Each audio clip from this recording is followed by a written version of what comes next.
Senator Ping Lacson, siya po ay kasapi ng SB11. Good morning po sa inyo, sir, at kumusta po kayo? Good morning po. Isa, Nimpa, magandang umaga at kumusta na rin kayo? Opo. Kami po okay, pero kayo po, kumusta po kayo, Senator Ping? Yeah, okay naman. Naka-relax tong weekend. Kaya lang, ang daming interviews. Oo nga po. sir. Oo, hataw. alam mo, sa atin lang ito. No? Opo. Pagka kasi nakapagbigay sa isa, talagang hindi po pwedeng hindi napagbigyan yung iba. So, ewan ko, pang ilang ko na ito. Simula nung Friday ba o simula kahapon. Anyway, Kasi, sir, kaya nagreklamo ha. magseselusan kami. Okay lang, okay lang. Opo. Ayun, una sir, ang Senate leadership, bukas po ba mangyayari na yung inaabangan na pagpapalit po ng liderato ulit ng Senate? As of this very moment, wala namang kaming positibo na alam na mangyayari as far as the 11 minority bloc is concerned. Sir, bakit po? Ibig sabihin, wala pa po kayong nare-recruit o naiengganyo na tumawid mula po doon sa kasalukuyang majority bloc? Let's put it this way, walang development as of now, as we speak. Oh. Okay, alam mo, okay naman sa amin kasi alam mo, di ba nabanggit ko na rin to, breath of fresh air, yung ginawang unang hakbang ni Senate President Cayetano na agad-agad kinonvene niya yung Senado as an impeachment court. At sinunod niya talaga yung procedure to the letter. Natutuwa kami doon kasi bago doon, napakaraming haka-haka na baka hindi i-convene kaagad. Opo. Baka merong sa Senado pa lang kami, hindi pa nako-convene, may mag-question na. Maraming ganun kasi sa mga pahayag na rin na narinig namin mula sa ilang kasama nila sa majority group o bagong majority group.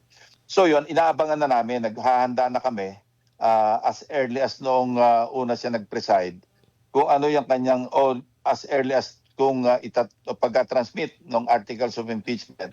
Naka-ready kaming 11 doon, pinag-usapan na namin yon. Kung ano yung gagawin namin hakbang para mapigilan o mapigilan yung hindi matuloy yung pagko-convene. Sa awa ng Diyos at saka kami sa isang banda, sa isang dako, bumilib kami kay Senate President Cayetano. Ako mismo nagpahayag ako noon na breath of fresh air coming from isang magulong kaganapan sa Senado noong May 13. So kung ano po yun, yun nga, pambawi. pagdating ng Lunes, agad-agad kinonvene niya yung so wala na atrasan yun. And after noon, Wednesday, after na noong konting theatrics do sa Senado, nagkaroon kami ng caucus, hindi ba? At in-spell out niya sa pamamagitan ng aming Senate Secretary na inisa-isa yung plano, yung gagawin naming mahakbang mula do sa, of course, yung pagkakonvene, yung schedule, ano mga dapat gawin.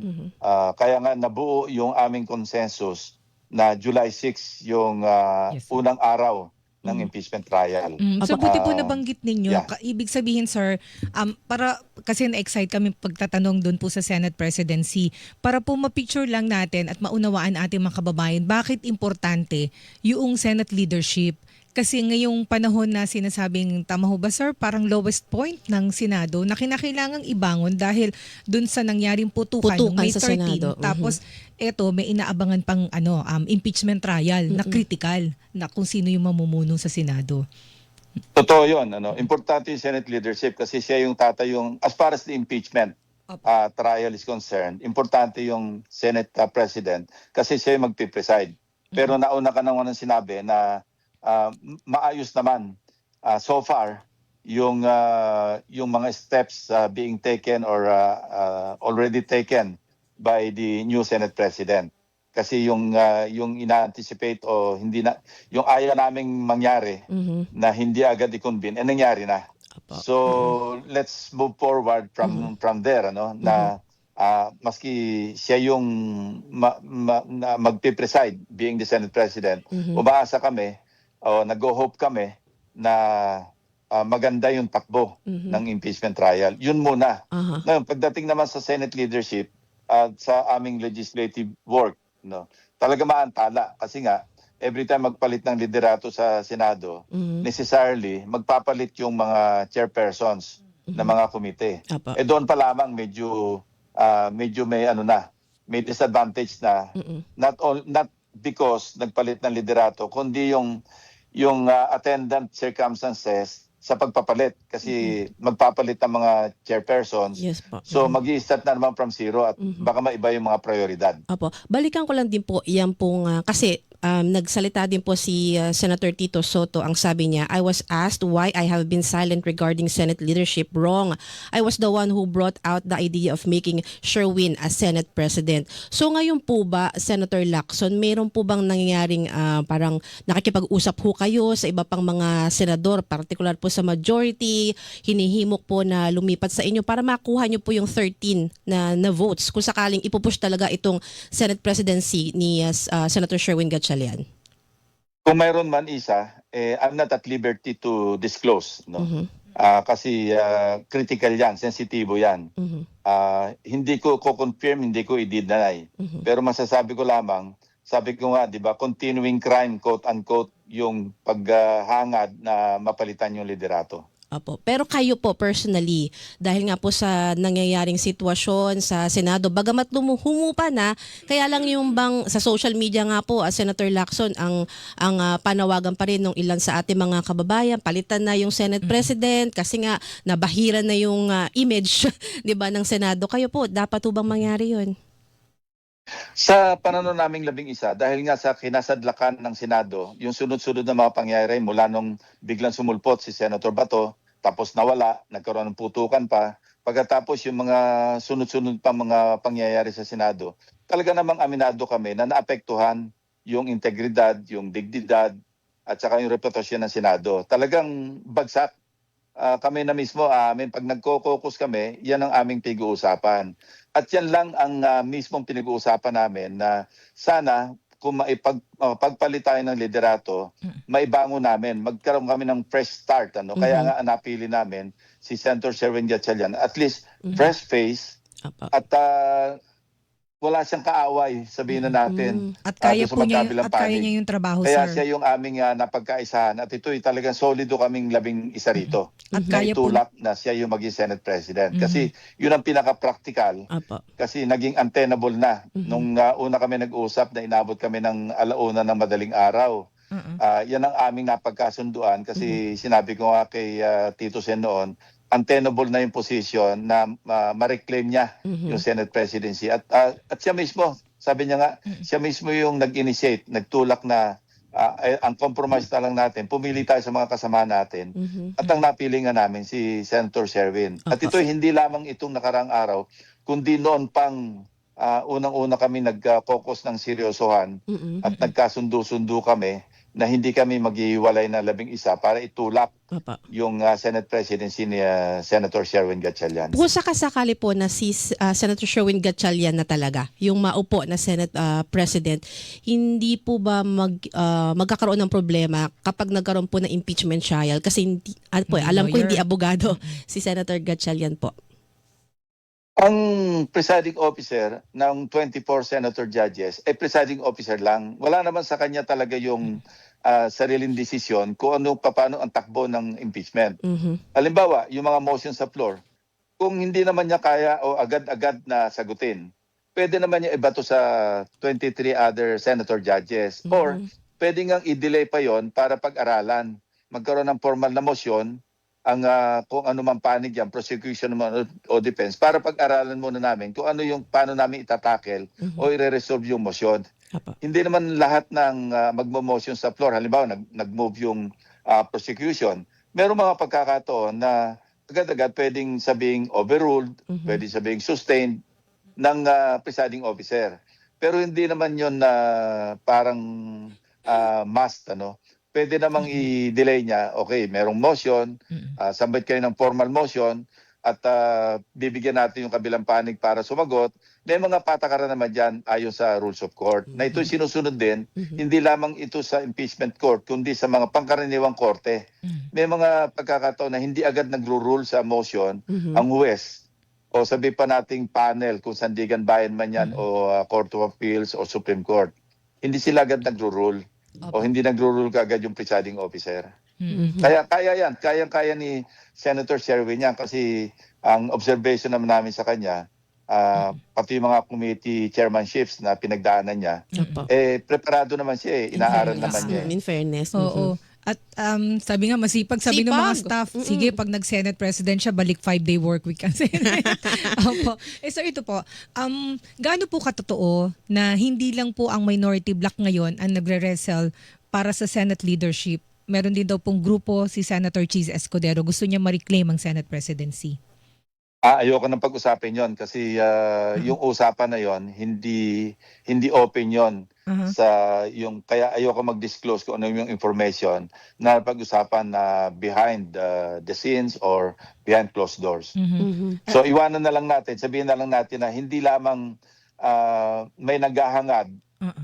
para mapalitan ng liderato. Ang sa amin ang talagang primary o main concern naming 11, Mhm. ibangon yung Senado. Opo. Wala kaming pinag-uusapang kailangan palitan natin ng liderato para maitulak natin ng CONAS, Opo. palitan natin ng liderato para yung impeachment mag-convict. Wala kaming ganong usapan. Katunayan yung huling caucus nga namin. Ako mismo, si Senator Soto mismo, at yung iba naming kasamahan. Nagkasundo kami na evidence-based yung aming susundin. Hindi kami sigurado na magko-convict. Hindi kami sigurado na mag-a-acquit. At Depende. yan, sinabi namin, kami-kami lang, wala nakakarinig, kaya hindi ito press release. Mhm. Yan talaga yung napag-usapan naming 11. Masking si Senator Subiri, na nung una nagpahayag sa amin, sorry folks, sabi niya, Opo. sorry guys, kasi taga Mindanao ako. Parang political suicide sa amin Yeah. kung we will go against yung The Dutertes po. yung kay VP Sara if and when Mhm. na magkaroon mai-transmit yung impeachment yung articles of impeachment sa Senado. Mhm. Pero yung huling caucus namin, sinabi niya na rin yon na talagang aasa siya sa ebidensya. So kaming 11, iisa yung aming pananaw pagdating sa impeachment trial. Mhm. So hindi pwedeng gawing factor yung impeachment ni VP Sara do sa alignment o realignment sa Senado. Kasi kami mismo, 11, nagkaisa-isa kami even among ourselves, na wala naman nakakarinig Mhm. na kami magiging, i-guide lang kami ng ebidensya. Opo. Sa ngayon, hindi pa natin alam. Although mayroon tayong mga naulinigan do sa House kung anong naipresenta na ebidensya. But then, Mhm. hindi ko ma-imagine na maski sino sa aming 11, at least I can speak on behalf of the 11 kasi Yes, kami yung nag-uusap na madalas, na hindi ko ma-imagine na napakaliwanag ng ebidensya pagkatapos mag-a-acquit ka. Hindi ko rin ma-imagine na ang labo-labo ng ebidensya, magko-convict ka. At least yung ano po yan para sa minority bloc, pero meron kayong lang mga kasamahan na talagang hardcore na Duterte. Yes, Sunugin oo. nga daw Nagpahayag na eh. amoy Meron kami, yun nga yung iniwasan namin na hindi pa man nagsisimula yung trial, nagpahayag na ng kanilang boto. Hindi pa nga naririnig. Sa amin, 11, kaya sabi ko, I can speak at least do sa 11. Yes, sir. And ako, naniniwala rin ako, si Senate President Cayetano, doon din ang nanggagaling. Opo. Natitingin sa ebidensya. Kasi siya yung unang-unang titingnan, kasi siya yung nando sa itaas na nagpe-preside. Yes, Siya sir. yung unang uobserbahan Sir, before yung 23 others na nasa ibaba. Kaya I hope, I just hope. At ako, gusto ko maniwala na si Senator Alan Peter Cayetano, Senate President, presiding officer, magiging sensitive do sa pag-o-observe ng publiko. opo. And then sir, sorry, dalawang tanong na lang ako sa Senate presidency. Wala naman po kayong ibang pagkukunan ng karagdagang numero kundi yung kasalukuyang majority block. Kaya po sila nakakuha ng majority na yung kinakailangang yung magic number na 13 para makuha nilang Senate leadership ay bukod sa pagsulpot po ni Senator Bato de la Rosa nung May 11 ay dahil tumalon sa kanila sina Senators Loren Legarda, Pia Cayetano, na kapatid syempre ni Senator Allen Cayetano, and then magkapatid na Villar. Villar. Sir, welcome ba kung halimbawa babalik ulit sa inyong kampo yung apat? Again, ayokong i-disclose yan. Kung meron ng pag-uusap, sabihin na natin, meron kami yung kanya-kanyang task allocation. Kasi yan ang amin na pag-usapan. Kung may toka-toka, hindi na para sa akin i-disclose kung ano yung toka, sino yung toka, at sino yung tinokahan. Pero hindi nyo Sabihin na natin- mamasamain kung babalik po sila. Kasi additional Mahirap maghusga eh. Alam mo, sabi ko nga, I don't want to delve into personalities, yung sa identities, kung sino man yung posible. Kasi, alam mo, napaka-arrogante naman, napaka-condescending naman na, yan, hindi po pwede. Ito, hindi po pwede. Medyo hindi naman maganda yon. Saka sa Kasi politics is sabi mo nga, addition. wala naman kami ibang pagkukunan. Ano? Opo. Ang sa amin lang, ang bottom line, ang non-negotiable, si Sherwin Gatchalian ang magiging Senate President. At Opo. least, yon non-negotiable sa amin. Pero yung ibang factors o ibang, sabihin natin, ibang usapan na kung sino yung po pwedeng sumama, kung sino yung tatanggapin at hindi, I don't want to go there. Ano? Opo. Iwanan ko sa amin yon. Sa amin, ang napagkasundan naming 11 at solido ito, hindi kami tatanggap ng ibang Senate President kung hindi si Sherwin Gatchalian. Ayan. And then sir, dun sa isang session kasi nagbiro si Senate President Cayetano siya nagpe-preside. Tumawa dun si Senator Gatchalian doon sa isang joke niya. Sabi niya mukhang si Senator Gatchalian nang tumawa doon sa joke ko. I might vote for you one day. Parang nagbiro na ganun.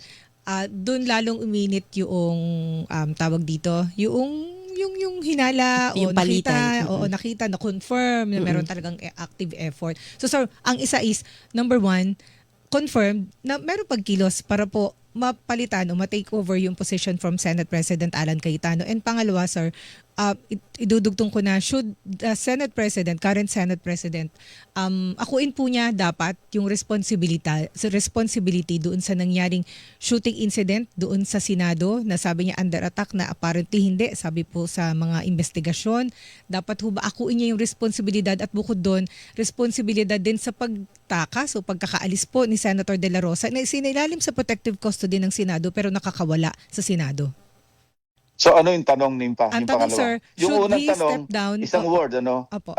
confirmed, no? Yung unang tanong, talaga mayroong pagkilos. Yung pangalawang tanong, medyo mahaba. Opo. Ano yung tanong mo? Dapat ho Yung ba biro ni Senate President Cayetano? Opo, sir, dapat ho ba ako Okay. Kung akuin yun niya ang yung tinatanong mo, responsibilidad? 2 Opo. words, who knows? Sir, sa tanong po yan na dapat bang akuin niya yung responsibilidad? Hindi, pangatlong tanong mo na yon. Kasi yung unang tanong mo, yung biro Yung kung biro. ano yung pwede mangyari. Ang sagot ko doon, who knows? Ayun, who knows? Baka totohanin niya na bumoto siya for Gatchalian. Iyon. Yung pangatlong tanong mo, akuin ba yung responsibilidad? Ang sagot ko doon, nasa sa kanya yon. Kasi ngayon, may pressure talaga sa publiko eh. Never before in my long years as a senator, no, na talagang lamang na lamang yung House of Representatives sa perception ng ating mga kababayan. And mind you, hindi dati pag-usapan dito yung troll. Mga organic ito. May mga lumalabas na mga manifesto galing kung saan groups, civil society, tapos mga civic groups, even student councils, yung student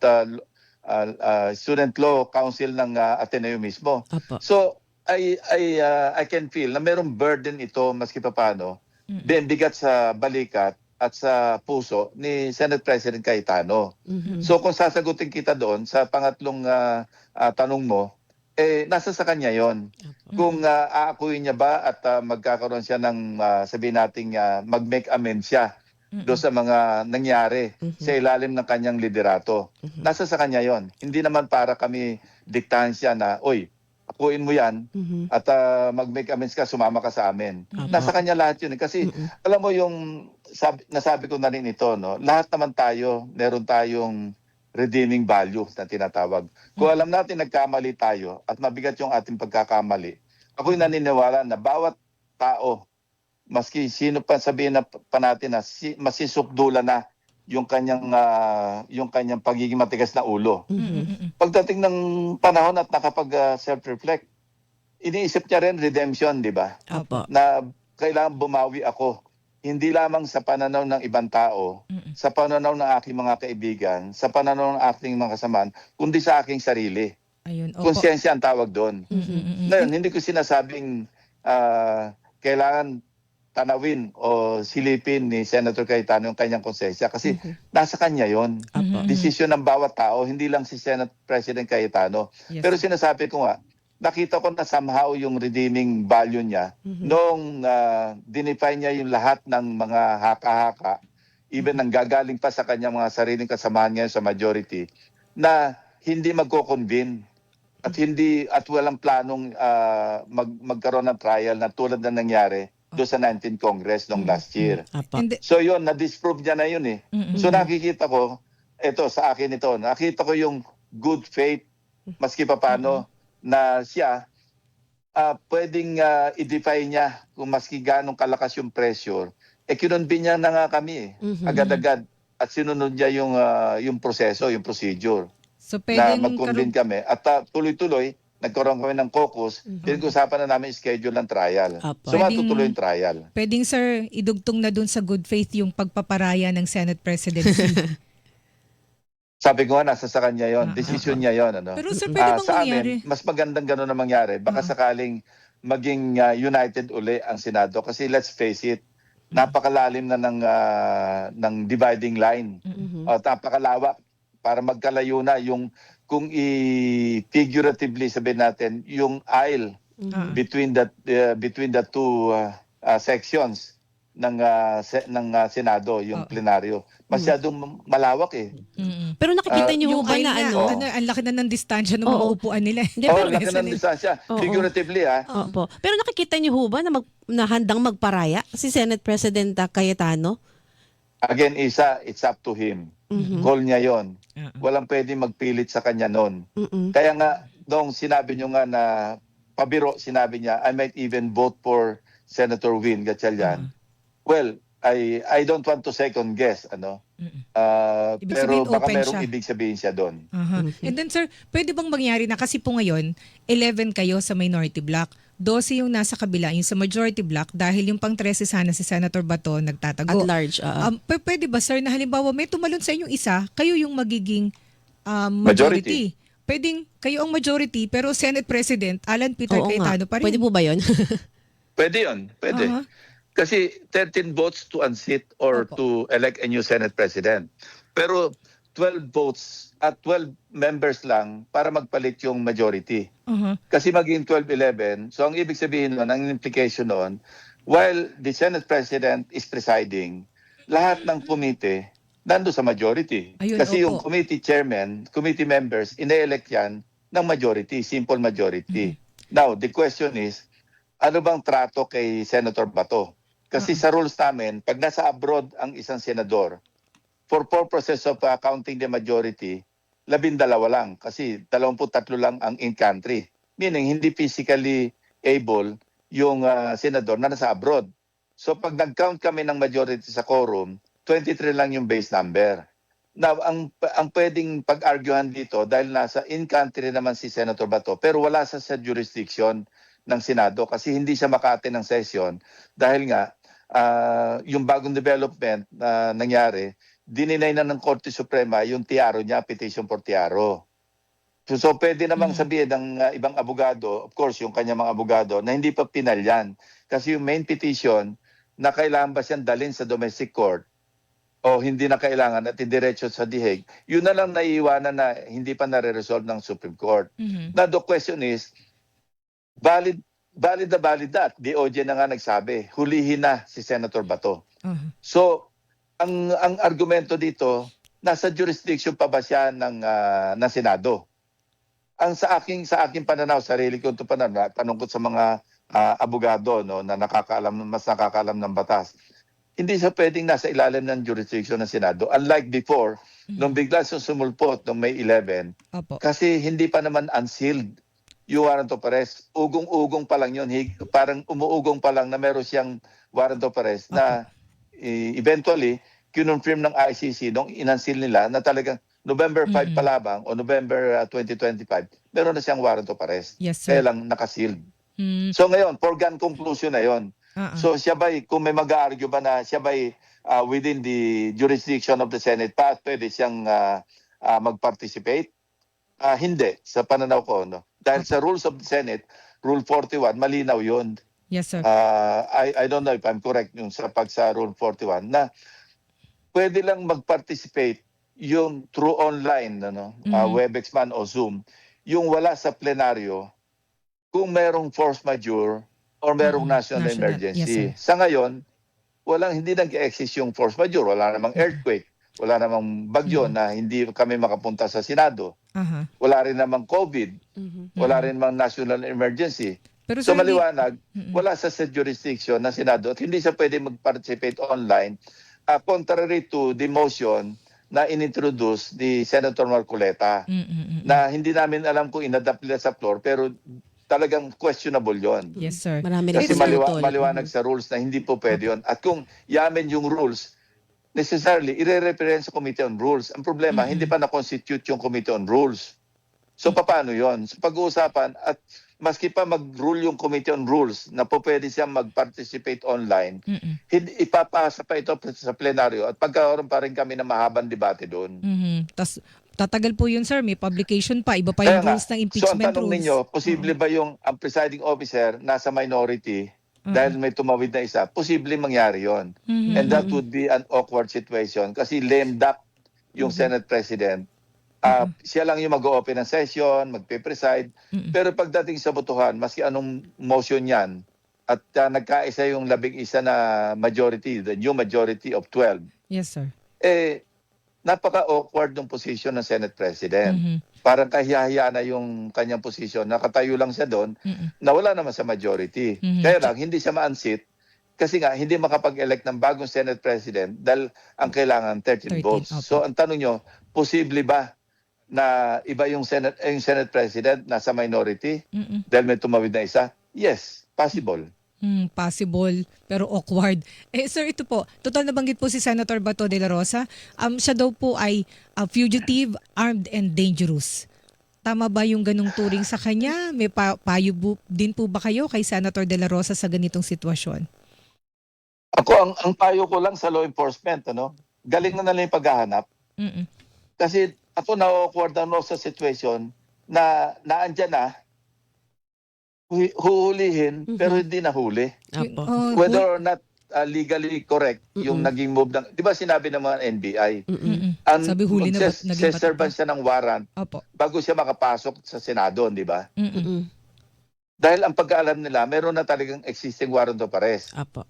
Kaso mo, ang may hawak si Senator Trillanes. Ayun. So kung merong alam ang NBI na talagang meron ng unsealed warrant of arrest at that time, ang isang tactical error na natin masasabi, na basic error, ang pinagseserve nila, ayon na rin sa pahayag ng NBI Director, ang magseserve sana ng warrant of arrest kay Senator Bato, 2 babae. Apo. Lalaki si Senator Bato, bakit naman 2 babae yung i-assign mo? Kung talagang desidido silang hulihin si Senator Bato, even bago pa lang, kasi nando na, lumabas na siya At nakaabang naman ng NBI doon, maliwanag naman yun. Opo. Kasi nagkahabulan nga sila. Ibig sabihin, Hindi pa alam ng NBI at desidido sila na arrestuin. Kaya lang, bakit 2 babae, ayon na rin sa pag-amin ni Director Matibag, ang magsisilbi ng warrant o mag-execute ng warrant laban kay Senator De La Rosa. Opo. Sir, tsaka Di ba meron pang dapat isa. pag alam mong lalaki at matipuno yung hulihin mo, Oo. ang i-assign mo, matitipuno rin ng mga NBI agents. Kaya At saka nga, marami, Opo, overwhelmed. ito po, Ayan, Senator sige. Lacson, kasi po, kayo po yung dating PNP chief. Ngayon,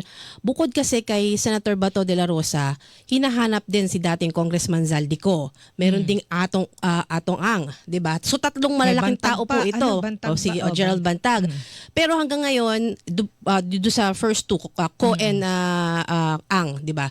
Tapos ito, dumagdag nga po si Senator Bato. Ano po ang dapat na gawin ng PNP para mapalakas po yung kanilang trabaho PNP, sa NBI sa paghahanap, 'di ba, ng mga taong ito na talagang malalaking mga personalidad. Ako, ang una-una bang bilang dating sa law enforcement, intelligence for breakfast, intelligence for lunch, intelligence for dinner. Alam mo, yung intelligence, ito yung prime mover ng kahit anong operation, law enforcement man o military operation. Pagka wala kang intelligence, bulag ka eh. Imagine mo si Muhammad Ali, lalabanan ng isang Pilipino. Pero naka-blindfold si Muhammad Ali, pwede siyang patumbahin ng Pilipino eh. Dahil naka-blindfold siya, tapos yung Pilipino, open yung 2 mata eh. So para sa akin, coming from my previous life, napaka-importante ang intelligence work. Pag walang intelligence work, nag-aaksaya ka ng resources.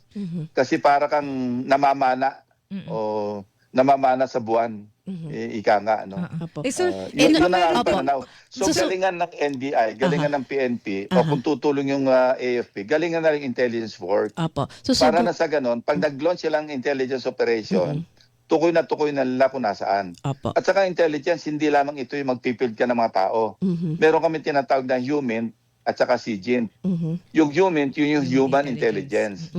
Pero ang equally or if not more important, yung signal intelligence o yung tinatawag naming technical intelligence. Yan, napakarami mong pwede makuhang information dyan. Opo. So I just hope na yung PNP at saka yung NBI o maski anong law enforcement agency, yun nga, ang kainin nila for breakfast, intelligence. Kainin nila for lunch, intelligence. Kainin nila for dinner, intelligence. Kainin nila midnight snack, intelligence. Opo. Kainin nila ng snacks, tanghali man o umaga, intelligence. Opo. Para madali yung trabaho nila. Opo, kasi ngayon din po, Senator Lacson, may mga batikos po kasi kay DILG Secretary John Vic Rebulla na misto lang muna yung pagpapatawag ng press conference. Pero ito nga po, nadadagdagan yung mga hinahunting ng gobyerno. Kayo po, ano pong maipapayo na lang sa kanya? Ayoko. Kaibigan ko si Secretary John Vic. Huwag na tayo maghanap pa ng kaaway. Pero Okay sir, po. ito po may Alam mo, binanggit kayo Ning na Paisa, Oo. nung nag-chairman ako ng Blue Ribbon, nakaready na ako na magkaroon ng bagong kaaway at mawalan ng kaibigan. Ganun na nga nangyari. Opo. Nawalan ako ng mga kaibigan at nag-create ako ng bagong kaaway. Kaya nga nung merong na-anunsyo na vice chairperson ako ng bagong Blue Ribbon Committee, tatanggihan ko kung may offer man sa akin gano'n, ayoko na. Kasi napaka-thankless at saka mahirap talaga trabaho. Hindi ako marunong nga mag-balancing act. Sinabi ko na ito noon, in spite of that, ang dami ko pa ring buzzers na lumalabas na may protektahan. Come on, kung may pinoprotektahan ako, una kong poprotektahan yung mga kasama ko. Opo. If only to preserve the Senate presidency of Tito Sen or ma-preserve yung aming magandang or harmonious relationship do sa Senado. Pero anong ginawa ko, di ba? Pwede ko naman turuan si Bernardo o huwag mo i-mention yan. Kasi siyempre, sa akin siya nakatingin kasi sa akin siya una nag-report. Hindi ko nga ginawa Kung ano yung alam mo, ipahayag mo ng malaya. Opo. Hindi yung mamimili tayo. In spite of that, binabash pa rin ako ng mga trolls na sinasabi, pinoprotect ako si ganito, pati si Speaker Romualdez. Bakit ko po protektahan si Speaker Romualdez? Hindi naman kami close. Yes, sir. Opo. Opo. Sir, ito po. Talagang kung saan umabot ang ebidensya, doon lang ako Kaya sabi ko, napaka-thankless job. Opo. At saka, walang gain, no? Walang gain Kasi ginawa ko yung trabaho ko. Kaya nga, nung yung mga narinig namin, kaya rin nawala yung Senate presidency kay Tito Sen. Dalawa yung narinig naming rason Kaya may mga umalis kaming kasamahan. Unang-una, hindi siya marunong mag-alaga. Kaya nga sagot ko doon sa nagsalita ng ganun. Sabi ko, define nga alaga. Kung ang alaga ay mamigay ng bilyon sa mga kasamahan namin para manantiling Senate President, nagkasundo na kami ni Tito Sen noon nung tinanggap niya yung pagiging Senate President. Opo. Napagbubutihin namin kasi last four na namin dalawa ito. Para magpakasira pa kaming dalawa, parang napakalayo naman sa katotohanan noon. Pangalawa, yun nga, na yung pagka-Blue Ribbon ko raw, nagtampo yung mga ibang kasamahan ko. Sabi ko, wala akong magagawa. Kasi binigyan niyo ako ng trabaho. Kung yun ang ibabato niyo sa amin dalawa, di ganyan na lang tayo. Mabuti na lang na tanggap na namin na mawala si Tito Sen na bilang Senate President, mawala sa akin yung Blue Ribbon o mapunta kami sa minority. Maski maging minority o two na lang kami, basta tinayuan namin yung sa paniniwala namin, yun ang tama. Maski sa pananaw ng iba, mali. Maski minority of two, okay na kami. Pero Sir, ngayon, sinasabi ko, parang feeling blessed pa rin kaming dalawa, maski nawala sa kanyang Senate presidency. 11 kaming tumatayo ngayon at parang nagkaisa-isa, kulang na lang kaming mag-blood compact na 11. Hindi kami papayag na hindi si Sherwin Gatchalian ang maging ang mahirang na Senate President. Kasi sa tingin namin, siya yung fresh face na pwede magsalba sa Senado. Remember, yun ang unang-una naming konsiderasyon. Isalba namin yung Senado, Opo. may balik namin yung integridad. The Senate of old, sana maibalik Ayan, sa opo. pananaw ng ating mga kababayan. Wala nang iba. Basta yung dahil sa paninindigan nyo, nabawasan ng nangungumusta sa inyo. Sir, isa na lang, anong payo ninyo kay Senator Ronald De La Rosa? Ako, kasi nanggaling din ako dyan eh. Wala akong moral ascendancy na magpayo sa kanya mag-surrender. Hindi ko gagawin yon. Kaya bilang isang dating superior officer, at directly nagtrabaho sa akin sa PAOK TF, at saka sa pagiging chief PNP ko, galingan niya magtago. Pero may advice din ako sa law enforcement, galingan niyo manghuli. Kanya-kanyang diskarte yan. Kasi alam mo, naintindihan ko rin yung pinanggagalingan ni Senator Bato. Kasi self-preservation yan eh. Goal niya yan. Kung mag-surrender siya, dahil sa isipan niya, kailan pakita niya na gusto niyang harapin. Apo. Pero naintindihan ko rin yung, kasi pinanggalingan ko yung self-preservation. Dangan nga lang, uulitin ko kasi meron na namang nakialam, nagmarunong, na pareho lang daw ang sitwasyon namin. Magkaibang sitwasyon namin. Opo. During my time na naging fugitive ako, malinaw naman meron akong pinanghawakan na jurisprudence. Wala akong bindirect na law kasi merong umiiral na Miranda versus Tulyao na kung saan pwedeng mag-seek ng judicial relief ang isang akusado kahit pa meron siyang warrant of arrest maski wala pa siya sa legal custody ng korte o sa jurisdiction ng korte na nag-issue ng warrant of arrest. Yun ang ginawa ko sa payo ng aking mga abogado na nagtanong ako, pwede ba ako maging scars? Ang sagot niya, pwede. Pero pwede Yes, tayo sir. mag-file ng lahat ng pleadings. Now, starting I think November or late last year, na-amend na yon, na-modify na yung Miranda versus Tulyao. May bago na ngayon. Parang nagkaroon ng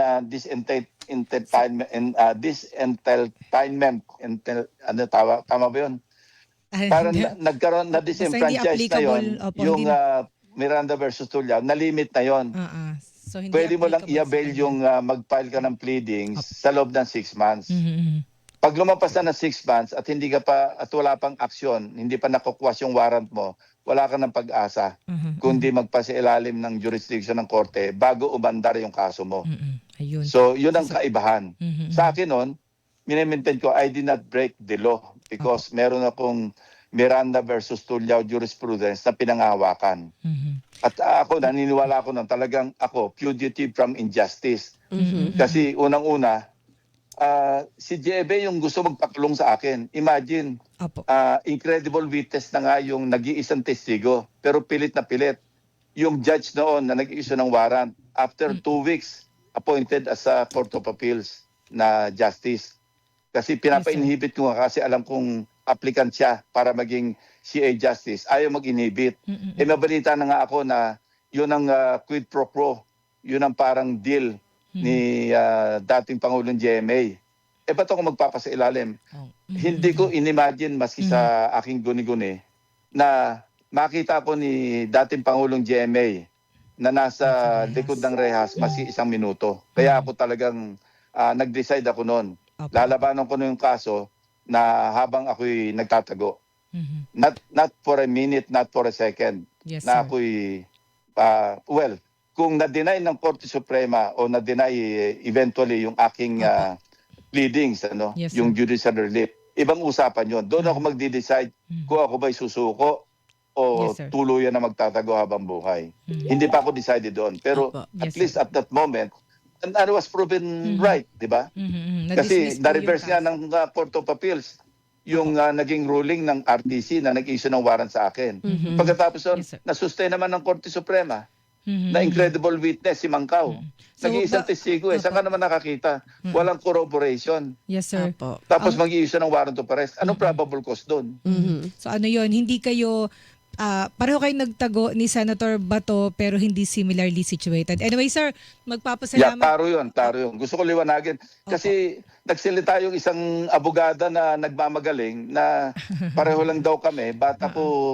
Ba't sinasabi ko na yung warrant of arrest, warrant of arrest. So basta Alam mo, maraming klaseng abogado. Not all lawyers are created equal. Meron doong may mga lawyers na talagang learned at nag-aaral. Yes, sir. Meron namang lawyer na dumb at saka tamad, nag-aaral. Meron yung Ayan. lawyer na mga devious at saka yung wala na magawang mabuti kundi ipilit yung kanilang nalalaman. No? na mali-mali naman. Ayan. So, Pinaingat ang ulo ni sir. Maraming klaseng lawyers. Not all lawyers are created equal. Meron Opo. sasabing lawyer na ang interpretation niya sa warrant of arrest, akala niya parang summons na pwedeng isibre sa lawyer at siya yung basahan ng Miranda rights. Maraming Yes, sir. klaseng abogado, hindi pa isa. Opo. So sabi ko nga, not all lawyers are created equal. Ayan. Maraming tamad at bobo. Ay! Meron din lawyers na matalino at nag-aaral. Ayan. Parang sa mga mambabatas may ganun din. Anyway, sir, Well, maraming salamat Pareho po sa rin, ulitin. pareho rin. Sa ulitin, sir. Salamat po. Maraming pong salamat. Ingat po palagi. Thank you.